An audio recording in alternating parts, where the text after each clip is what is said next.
I just got something across my desk that I can't ignore, because it's not an opinion, it's not a vibe, it's not a my gut says. It's plumbing. It's the kind of number that only shows up when the financial system is quietly bracing for impact. So I need you to pause whatever you're doing. Yes, even the eggnog. And give me 10 minutes of full attention. Because if this number is what it looks like, then the silver market isn't just moving, it's breaking something. And I'm going to put a number on the screen that should make you sit up straight. $17,251 million. $17.251 billion. Overnight, borrowed, not by retail, not by Reddit, not by your cousin who discovered silver yesterday. This is institutional funding. This is the pipes under the floor. And when the pipes start screaming, you don't wait for CNBC to translate it for you. You look at the mechanism. This is not trust me, bro. This comes directly from the New York Fed's repo operation results feed. An overnight repo operation dated the 26th of December, 2025, shows total amount accepted, $17.251 billion. Now, before your brain runs off a cliff, let's slow down and define what this is. Because people hear borrowed from the Fed and immediately imagine discount window panic, bank run, 2008 flashbacks, secret bailouts. Sometimes that's true, but repo is its own beast. This is the Fed's standing repo plumbing, a tool designed to supply short-term liquidity to eligible counterparties and prevent money market rates from spiking out of control. And here's the key detail. The Fed explicitly describes an overnight repo as a transaction where it buys a security and agrees to sell it back the next day. The difference implies an interest rate. So this isn't charity. It's not a gift. It's a secured loan against collateral, treasuries, agency debt, agency MBS. But that doesn't make it nothing. Because the only time institutions rush for overnight liquidity at scale is when they need cash now. And now is the language of stress. Let me make this painfully simple. A repurchase agreement repo is basically a short-term secured loan. One party sells securities and agrees to buy them back later at a higher price. The Fed's standing repo operations are designed as a backstop, a ceiling on overnight rates, a shock absorber for funding spikes. The New York Fed even lays out the mechanics. Operations run twice daily. They're full allotment. They settle same-day and tri-party repo conventions. Eligible counterparties include primary dealers and standing repo counterparties, including depository institutions. This is not your neighborhood. This is the part of the market where the big boys manage daily collateral, daily funding, daily survival. So when $17.251 billion shows up overnight, you ask one question: what problem needed that much cash, that fast? And yes, there are normal answers. Year-end balance sheet constraints, collateral settlement timing, routine funding tightness, the Fed running QT and draining reserves.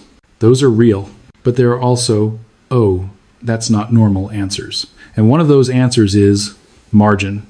Why this can be a silver story, even if they never say silver. Here's how modern markets work.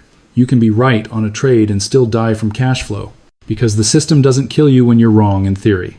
It kills you when you're wrong on collateral timing. Now imagine you're a bank or a dealer.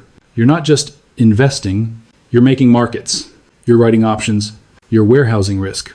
You're the one on the other side when the crowd piles into a trade. And if silver is ripping, if volatility is spiking, then margin requirements jump. Options books go nonlinear. Gamma turns from math into a knife. And the moment your risk engine screams post-collateral, you don't get to argue philosophy. You need dollars. Overnight. So what do institutions do? They pledge high-quality collateral and borrow cash in repo. That is literally what the standing repo backstop exists to facilitate. Liquidity against eligible securities to prevent money market rates from spiraling. So when I see $17.1251 billion hit overnight, I don't say, this proves silver. I say, if there's a silver short blowout happening anywhere in the plumbing, this is one of the places the smoke would show up. Because the system doesn't publish a press release saying, hello, we are currently getting margin called. It just quietly moves to the window and gets funding. I want you to stop thinking of silver as one market. It's 3 layers stacked on top of each other. Layer 1, screen silver. Futures, options, paper positioning, the price you see on apps.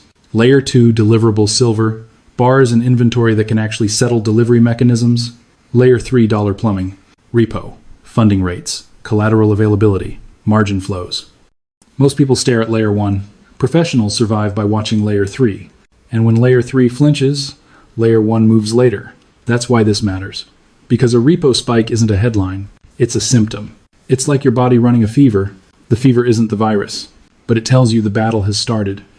Why $17 B overnight is a story even if it's normal. Let's deal with the skeptic in the room. The skeptic says, Asian guy, repo operations happen all the time. Correct. But here's the thing. The Fed built standing repo to supply liquidity and cap stress in overnight funding markets. So usage itself is information. It's literally the market saying, private funding is tight enough that I'm coming here. That's why Financial Times and Reuters have treated spikes in standing repo usage as a signal of short-term market strains and liquidity issues tied to funding conditions and QT dynamics. Again, this does not mean silver did it. It means the system needed cash. And when the system needs cash, you ask, what position is bleeding? What book is offside? What collateral chain is getting stressed? And right now, silver is one of the most obvious candidates for unexpected collateral stress, because silver is exactly the kind of market that can gap violently, force margin, and trigger nonlinear hedging. Silver isn't polite. Silver doesn't glide. Silver teleports.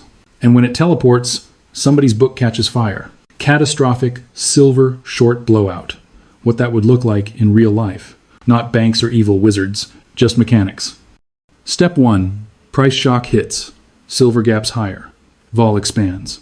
Step 2. Options books go unstable. Calls go in the money. Dealers who sold calls have to hedge. Step 3. Delta hedging becomes forced buying. As price rises, they must buy more futures to hedge feedback loop. Step 4. Margin requirements jump.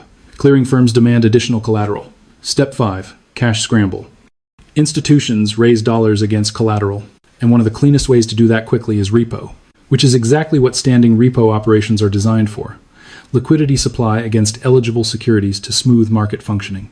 So if the silver market is putting the dealer community in a cash vice, you might see it as repo usage, funding strains, collateral scarcity, widening spreads, strange air pockets in price action. And it all looks boring unless you know what you're looking at.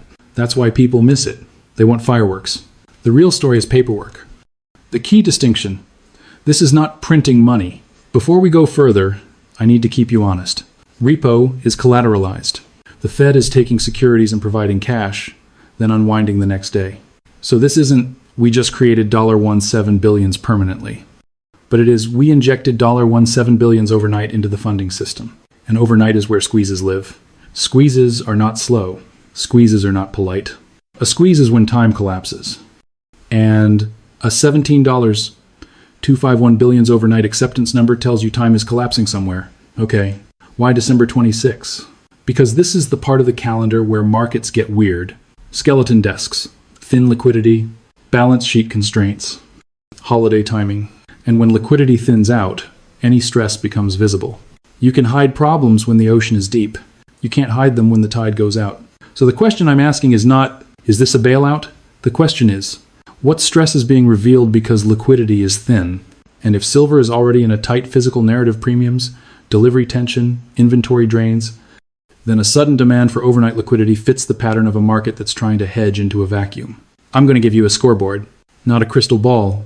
If this is just routine funding noise, these signals will calm down. If this is a silver-driven funding event, these signals will escalate. Signal A. Repeat usage. Do we see standing repo usage again in the next operations? A one-off can be calendar friction. A sequence is pressure. Signal B, funding rates squeeze. Watch whether overnight secured funding conditions stay elevated relative to normal behavior. Standing repo exists to limit upward pressure on overnight money market rates. If pressure persists, it suggests liquidity tightness is not resolved.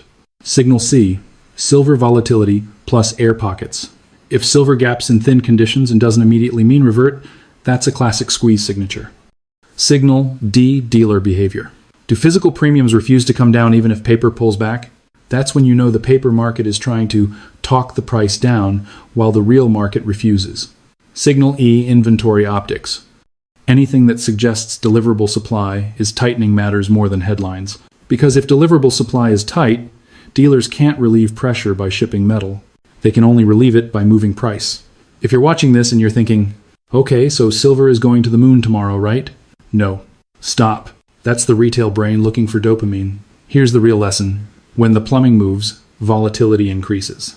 That means violent pumps, violent dumps, fake breakdowns, fake breakouts, and the market weaponizing your emotions. So I'm not here to tell you, buy now, sell later.